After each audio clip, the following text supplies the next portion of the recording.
আসসালামু আলাইকুম ওয়া রহমাতুল্লাহি ওয়া বারাকাতুহু। ওয়ার্কশপ মেশিন বিক্রয় ও মেকানিক্যাল কাজের বিশ্বস্ত ঠিকানা। আমাদের এখানে রয়েছে জাহাজের ভালো মানের lead machine, milling machine, drill machine, welding machine, সেপার মেশিন, বিভিন্ন মেশিনের আউট অ্যাটাচমেন্ট ও বিভিন্ন যন্ত্রাংশ, নানারকম টুলস ও ইন্ডিয়ান, পাকিস্তানি, জাপানি ও ইংলিশ মেশিনের বেচাকেনা সুবিধা। দক্ষ ও অভিজ্ঞ মেকানিক দ্বারা যেকোনো জটিল মেকানিক্যাল কাজ দক্ষতার সাথে সম্পন্ন করা হয়।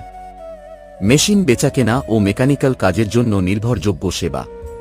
আপনার প্রয়োজনীয় যেকোনো মেশিন বা যেকোনো মেকানিক্যাল সমাধানের জন্য আজই যোগাযোগ করুন। আমাদের প্রয়োজনে সাড়া দিয়ে সহযোগিতার করার চেষ্টা করব। আপনারা আমাদের সাথে যোগাযোগ করতে আমার এই চ্যানেলে লং ভিডিওতে ঘুরে আসুন। ওখানে ডেসক্রিপশন বক্সে লিংক দেওয়া আছে, জেনে নিন। আমরা আপনাদের প্রয়োজনে সর্বোচ্চ সাড়া দেওয়ার চেষ্টা করব ইনশাআল্লাহ।